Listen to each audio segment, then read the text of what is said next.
दोस्तों, मैं अतुल कुमार मसोतिया और आप देख रहे हैं आपका अपना चैनल एजुकेशन वर्ल्ड एकेडमी यानी ई वर्ल्ड एकेडमी हापुड़ में। एक बार फिर आपका बहुत बहुत स्वागत है, अभिनंदन है। दोस्तों, आज हम बात करने वाले हैं अपवाह तंत्र के बारे में। कौन से अपवाह तंत्र के बारे में दोस्तों? भारतीय अपवाह तंत्र के बारे में। अब आपके मन में ये विचार आ रहा होगा, सर अपवाह तंत्र, बहुत से मेरे स्टूडेंट ये नहीं जानते होंगे अपवाह तंत्र क्या होता है। तो सबसे पहले हम लोग बात करेंगे अपवाह तंत्र क्या है। देखिए दोस्तों, जब हम बात करते हैं अपवाह की, तो अपवाह का मतलब होता है जल धाराओं का किसका दोस्तों? जल धाराओं का धरातल पर प्रभाव। जल धाराओं का धरातलीय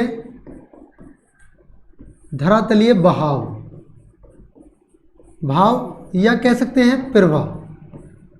समझे बात को दोस्तों? यानी जो भी जल धाराएं इस जमीन के ऊपर बह रही हैं, वो क्या कहलाएंगे? आपकी अपवाह कहलाएंगे। अब शब्द निकल कर आता है दोस्तों अपवाह तंत्र। क्या निकल कर आता है आपका?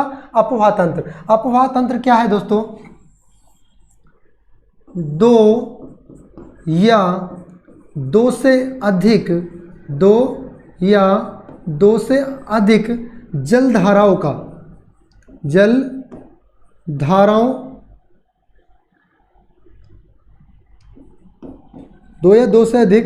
जल धाराओं का एक दूसरे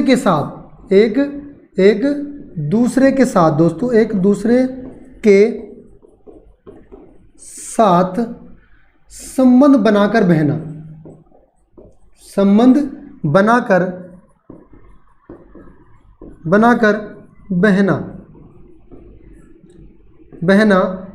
अपवाह तंत्र कहलाता है। क्या कहलाता है दोस्तों?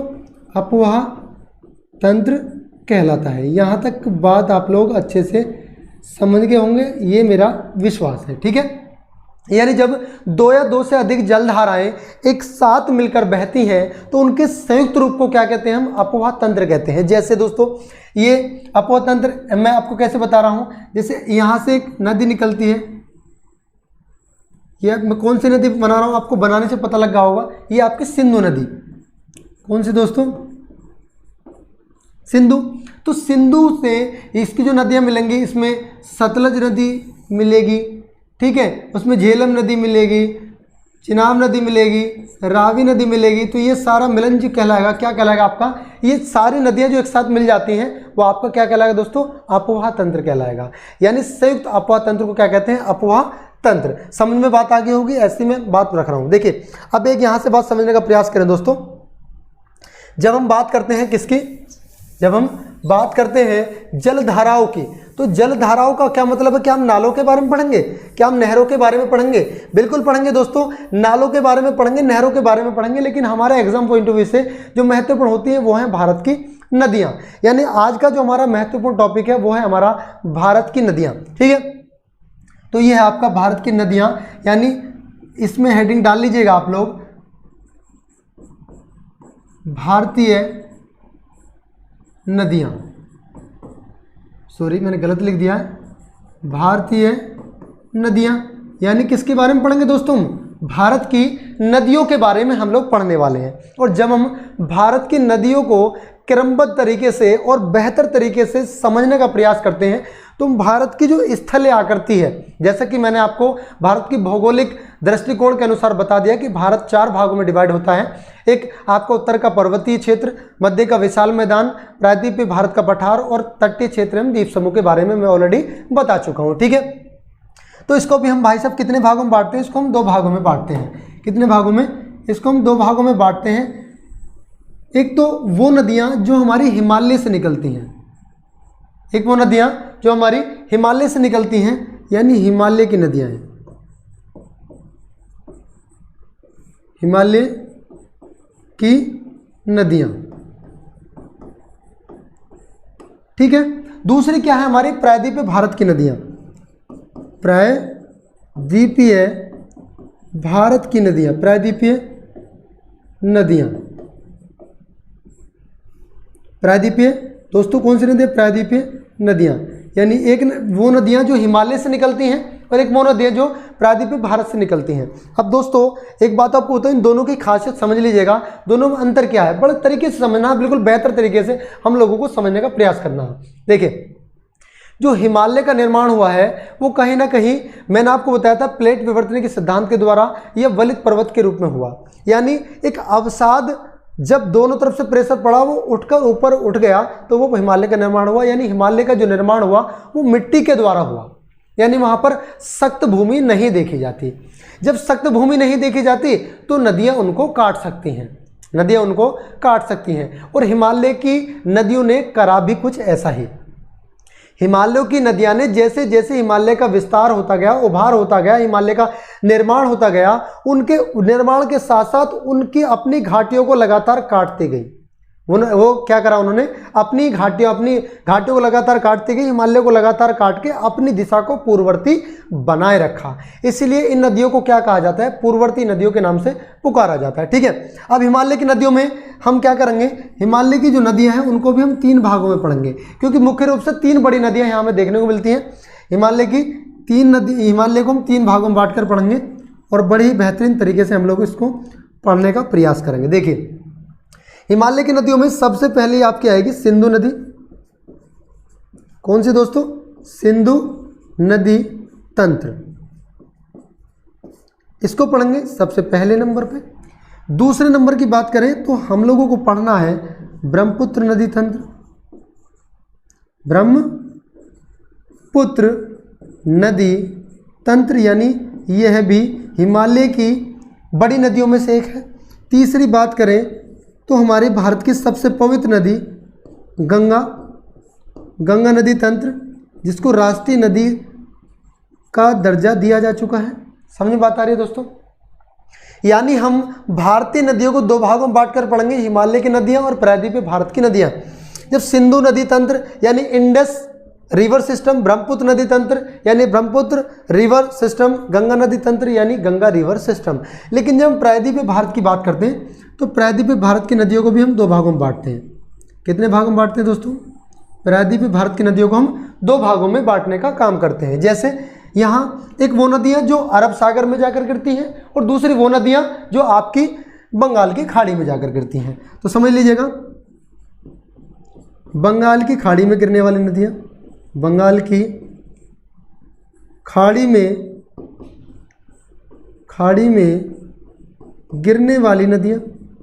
गिरने वाली नदियाँ, समझ में बात है दोस्तों। हम लोग कौन से पढ़ेंगे, वो उन नदियों के बारे में पढ़ेंगे जो बंगाल की खाड़ी में जाकर गिरती हैं। दूसरा किसके बारे में पढ़ेंगे, जो आपके अरब सागर में जाकर गिरती हैं। अरब सागर यानी अरबियन सी में जाकर अरब सागर में गिरने वाली नदियाँ, गिरने वाली क्या दोस्तों, गिरने वाली नदियाँ।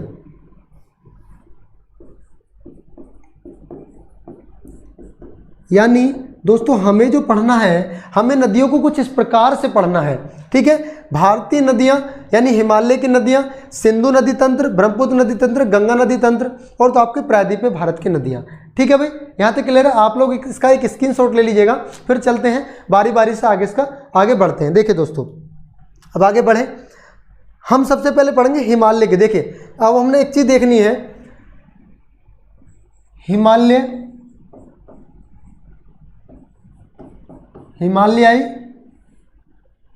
एवं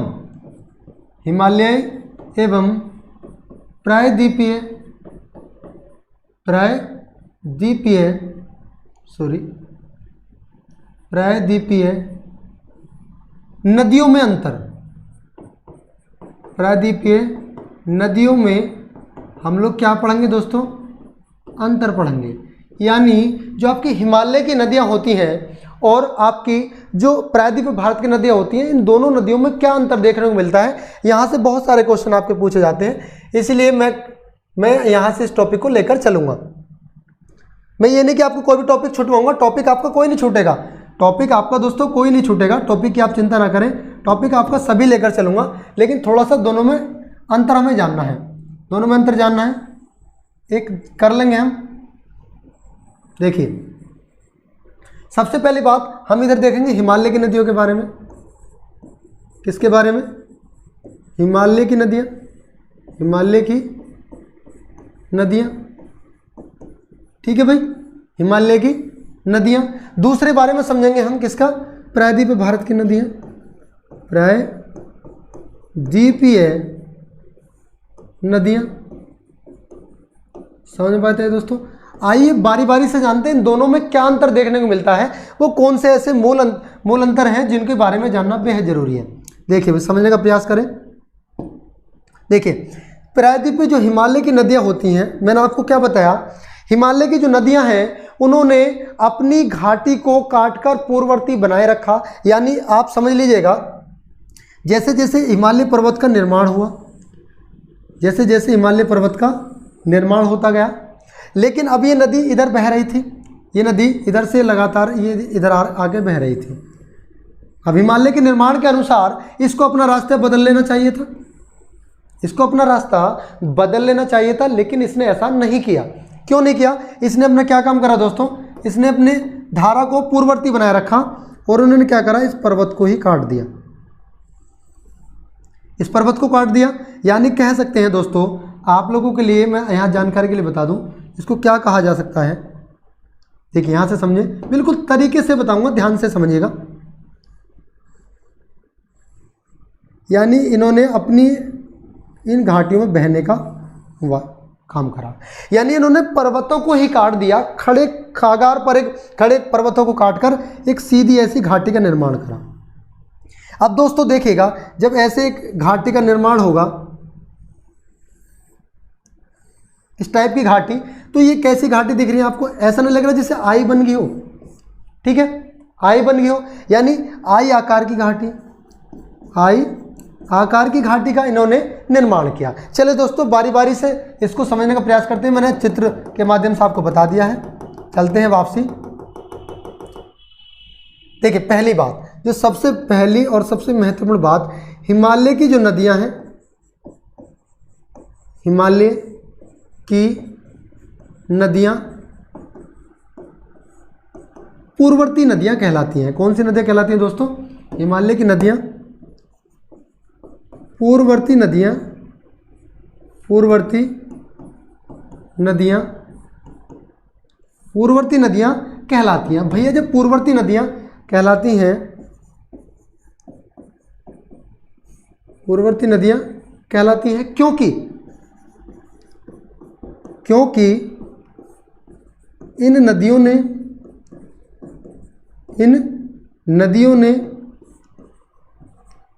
ने हिमालय को काटकर, हिमालय को क्या करा दोस्तों? हिमालय को काटकर अपनी दिशा को पूर्ववर्ती बनाए रखा, अपनी दिशा को पूर्ववर्ती बनाए रखा, पूर्ववर्ती बनाए रखा। समझ में बात है दोस्तों? यानी इसको क्यों कहा जाता है पूर्ववर्ती नदियां? क्योंकि इन्होंने हिमालय की घाटियों को काटकर अपनी दिशा को पूर्ववर्ती पहले वाली दिशा पे बनाए रखा। ठीक है दोस्तों, अब चलते हैं, इन नदियों को क्या कहा जाएगा भाई, इनको भी समझने का प्रयास करें। ये नदियां पूर्ववर्ती नदियां नहीं कहलाती, ये नदियां पूर्ववर्ती नदियां नहीं कहलाती। क्यों नहीं कहलाती? ये नदियां प्रायद्वीपीय भारत में बहती हैं। अब प्रायद्वीपीय भारत जो है, ये जो आपका प्रायद्वीप, जो लोग हमसे पहली बार जुड़े हुए शायद वो ना जानते होंगे, आपको बता रहा हूँ। ये वाला क्षेत्र, इसका जो ये वाला क्षेत्र है, ये आपका प्रायद्वीपीय भारत कहलाता है। ये कौन सा कहलाता है दोस्तों? प्रायद्वीपीय भारत कहलाता है।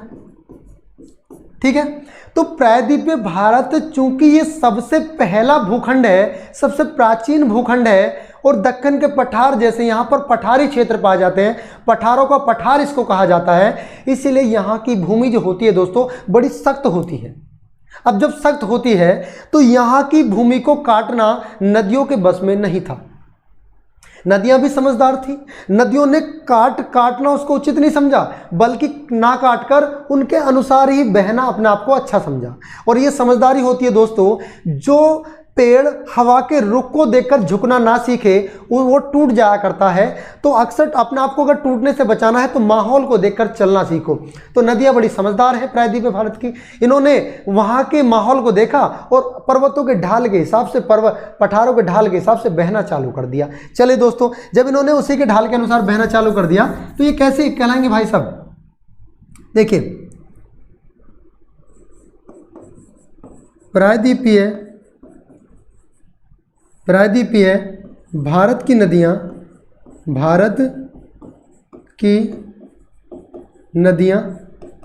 प्रायद्वीपीय भारत की नदियाँ क्या है भैया? अनुवर्ती नदियाँ कहलाती हैं। कौन सी कहलाती है भैया? अनुवर्ती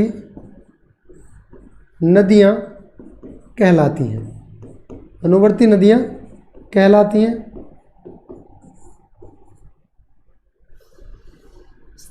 अनुवर्ती नदियाँ कहलाती हैं। अब अनुवर्ती नदियाँ क्या होता है समझ लीजिए। अनुवर्ती नदियाँ कहलाती हैं क्योंकि समझने का प्रयास करें दोस्तों, क्योंकि प्रायद्वीपीय पठार सख्त होने के कारण, प्रायद्वीपीय पठार सख्त होने के कारण ये उनको ना काट सकी, ये उसको क्या नहीं कर सकी दोस्तों? उसको न काट सकी और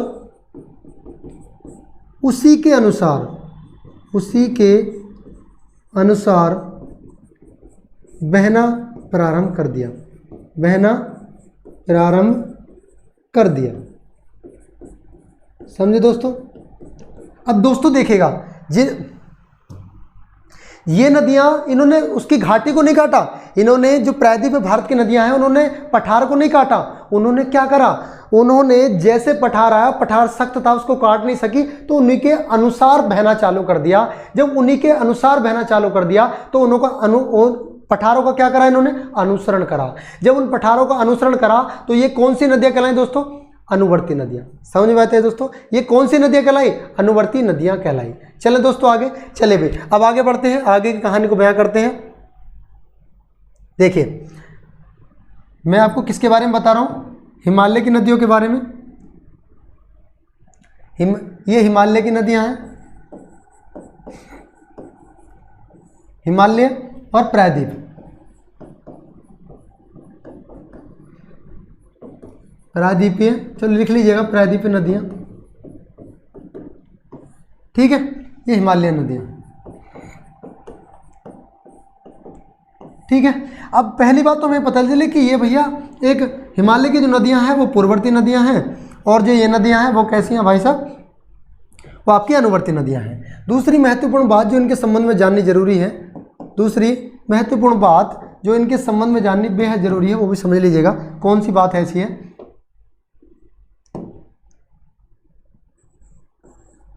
हिमालय की नदियाँ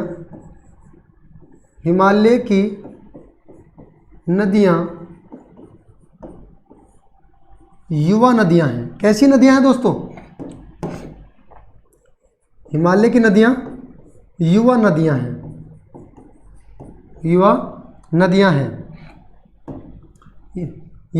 हैं, ठीक है।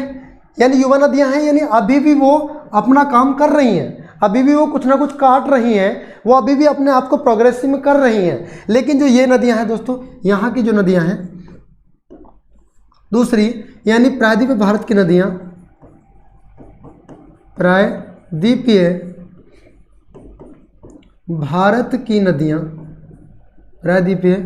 भारत की नदियां प्रौढ़ अवस्था को प्राप्त कर चुकी हैं, यानी बूढ़ी हो चुकी हैं। किसको प्राप्त कर चुकी दोस्तों? प्रौढ़ अवस्था को प्राप्त कर चुकी है। अब प्रौढ़ अवस्था कहेंगे भाई जिसके बस की घाटियों को काटना ना हो, जिसके बस की अपने अनुसार चलना ना हो, तो वो या दूसरों के सहारे से चलेगी। बुढ़ापा आ गया इन नदियों को, प्रौढ़ अवस्था को प्राप्त कर चुकी हैं, ठीक है भाई। ऐसे लिखवा रहा हूँ कि आप अपना नोट्स बना सकते हो भाई साहब, बहुत बेहतर नोट्स आपके बनेंगे। देखिए अब तीसरी जो महत्वपूर्ण बात है जो इसके संबंध में जाननी बेहद जरूरी है। तीसरी महत्वपूर्ण बात क्या है, देखिए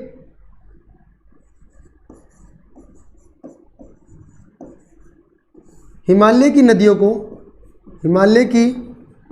नदियों को नवीन नदियां कहा जाता है। नवीन नदियां कहा जाता है, वही नवीन ही कहा जाएगा क्योंकि जो सबसे पहला भूखंड था वो आपका बना था प्रायद्वीपीय भारत, जो गोंडवाना लैंड का एक भाग हुआ करता था। गोंडवाना लैंड सबसे प्राचीन भाग है, जो सबसे प्राचीन भाग है उस पर पुराने बहने वाली नदियाँ पुरानी होंगी, लेकिन ये बाद में बना तो इस पर बहने वाली नदियाँ ये बाद में है। ठीक है, तीसरी महत्व इसमें समझ लीजिएगा, तीसरी बात इसमें कौन सी है, ये प्राचीन नदियाँ हैं। कैसी नदियाँ दोस्तों, प्राचीन नदियाँ हैं। समझे दोस्तों, ये कैसी नदियां हैं, ये आपके भैया ये प्राचीन नदियां हैं। कौन सी, ये वाली नदियां जो हैं ये प्राचीन नदियां हैं, और ये जो नदियां हैं नवीन नदियां हैं। दो बात समझ में आई आपकी, तीन बात। अब आगे की बात को समझने का प्रयास करें, आगे क्या है भैया, देखिए हिमालयी नदियां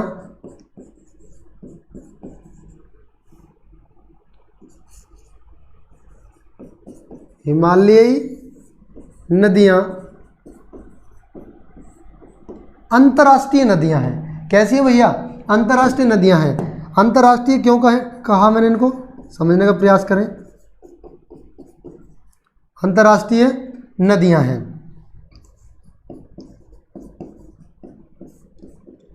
अंतर्राष्ट्रीय नदियां हैं। अब अंतर्राष्ट्रीय नदियां मेरे भाई क्यों हैं, क्योंकि ये नदियां जो हैं, जैसे आपकी हिमालय की मैंने आपको बात बता रहा हूँ, हिमालय की नदियां की जो हैं वो 3 देशों में बहती हैं। आपको सिंधु नदी चाइना के तिब्बत से निकलेगी और आपकी जम्मू कश्मीर में प्रवेश करेगी और पाकिस्तान में जाकर कराची के पास डेल्टा बनाती हुई खत्म हो जाएगी, अपना जल गिरा देंगी। इसका मतलब चाइना, भारत और पाकिस्तान 3 देशों में। वही दूसरी हिमालय की नदी की बात करें, ब्रह्मपुत्र नदी चाइना के चेमालुंगडुंग ग्लेशियर से निकलती है और आपके भारत में कोरबा घाट बनाती हुई अरुणाचल प्रदेश में प्रवेश करती है, और जमुना नदी के नाम से जानी जाती है बांग्लादेश में प्रवेश करती हुई और आपको सुंदरवन का डेल्टा बनाकर अपने आप को समर्पित कर देती है। किसको, किसके सामने भाई साहब, बंगाल की खाड़ी के रूप में। यानी ये नदियां भी आपकी अंतर्राष्ट्रीय नदियां हैं। तीसरी गंगा नदी भी आपके बांग्लादेश में बहती है, और भाई साहब ये क्या है, इसका मतलब ये है ये आपके अंतर्राष्ट्रीय नदियां हैं। ठीक है, लेकिन प्रायद्वीपीय भारत की नदियां, प्रायद्वीपीय भारत की नदियां, प्रायद्वीपीय भारत की नदियां, प्रायद्वीपीय भारत की नदियां कैसी हैं दोस्तों, प्रायद्वीपीय भारत की नदियां कैसी हैं, ये तो अंतर्राष्ट्रीय हैं, तो ये अंतर्देशीय हैं, ये अंतर्राज्यीय हैं।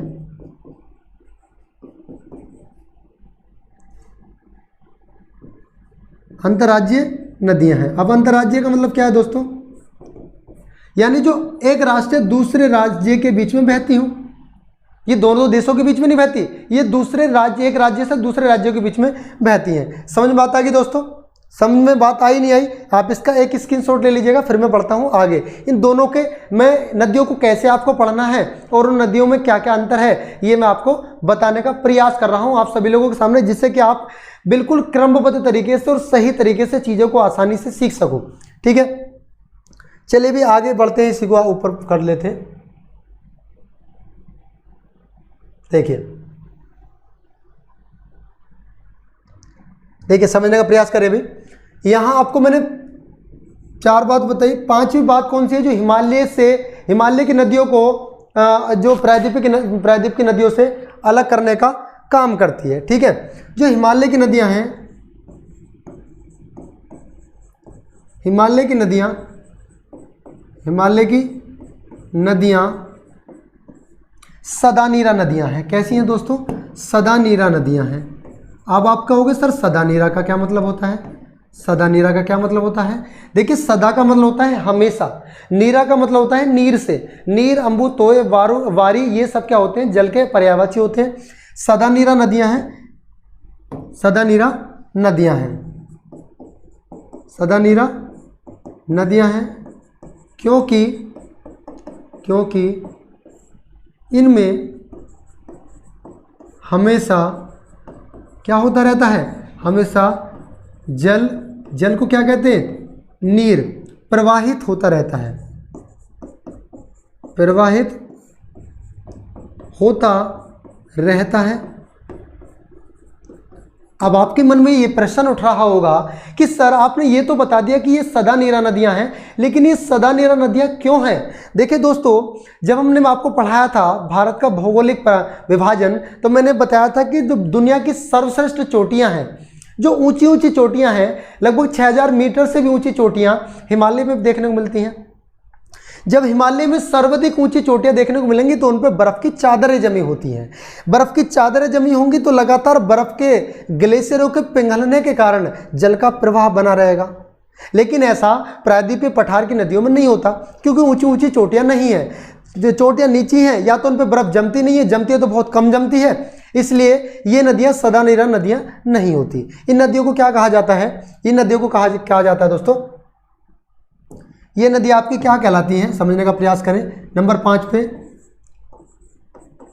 प्रायद्वीपीय भारत की नदियाँ कैसी होती हैं दोस्तों?